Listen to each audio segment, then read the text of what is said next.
Et voici la France de demain sur Radio Classique. Bonjour Sébastien Bécard. Bonjour François. Bienvenue dans la France de demain. Vous êtes le cofondateur de Gymlib. Oui. Gymlib, créé il y a 10 ans. Vous dites que vous êtes le leader du sport en entreprise, c'est-à-dire ?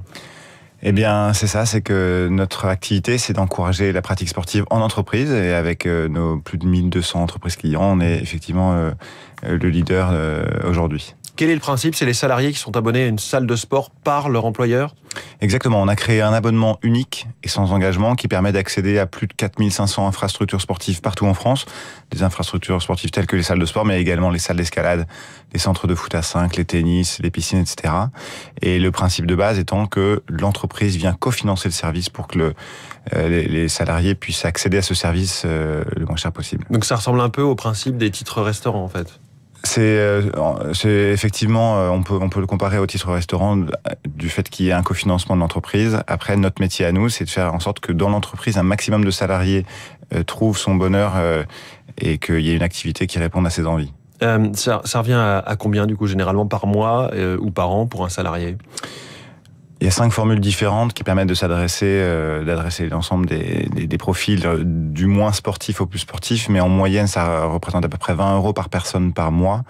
Et donc, c'est extrêmement compétitif par rapport à ce qu'on peut trouver par ailleurs. Et en plus, ça permet d'aller dans l'ensemble des salles de sport, que l'on soit près de son domicile, que l'on soit au bureau ou ailleurs. Et donc l'employeur met ça en place, et ce qui va un peu plus loin, il va inciter, il va à la limite savoir qui va effectivement à la salle de sport, ce genre de choses. Alors il ne pourra pas avoir l'ensemble de ces informations bien entendu, et nous on lui fait un reporting tous les mois de l'ensemble de la pratique sportive de ses salariés, le taux d'activation. Ce qui est important à comprendre, c'est que l'un des freins principaux à la pratique sportive, c'est la motivation, loin devant les autres freins.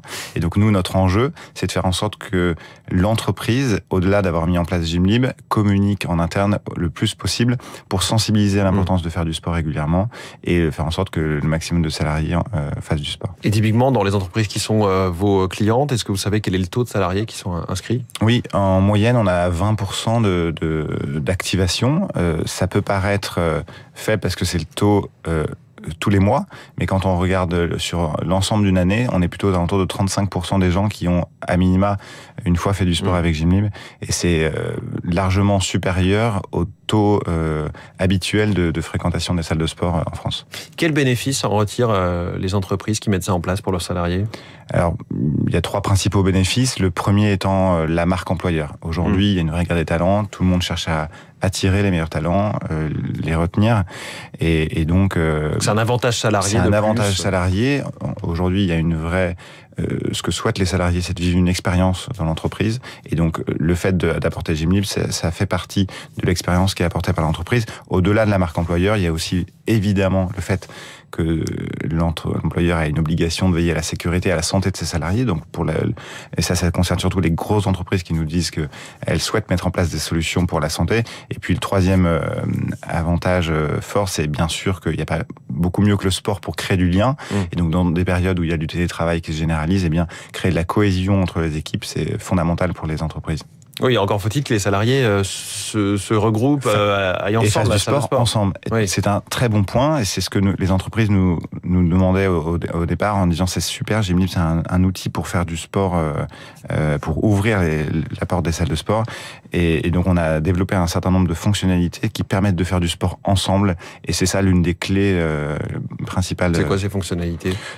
Il y en a 2, notamment le fait de partager sa séance au sein d'un mini-groupe de l'entreprise. Par exemple, les fans de yoga, les fans d'escalade peuvent, au moment où ils indiquent qu'ils vont faire une séance le lendemain à 19h, ils viennent partager au sein de ce groupe le fait qu'ils partent.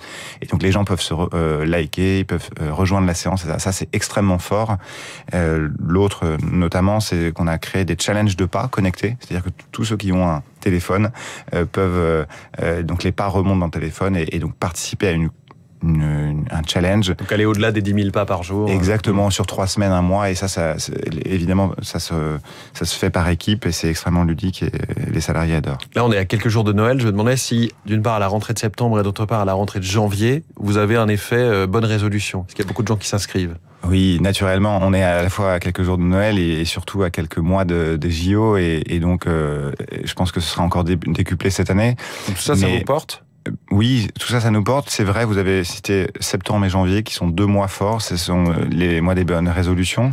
Et l'humain, à ce moment-là, a toujours une tendance à surestimer sa motivation. On a plein de projets. On a plein de projets. Et donc, c'est des mois très importants pour la pratique sportive. Et à quel point ça redescend? Alors, ça redescend légèrement sur les mois qui suivent. Et les mois les plus bas sont août et décembre, les 2 mois où il y a le moins de consommation sportive, parce que justement à quelques jours de Noël, on commence à décrocher en ce moment. Là, il y a eu 15 jours très forts début décembre, et puis ça commence à décrocher. Et en août, pareil, on met un peu le corps au repos et on sent un vrai décrochement. Sébastien Beccard, merci beaucoup, le cofondateur de Gym Libre ce matin en direct dans La France de demain. Très bonne journée. Merci François.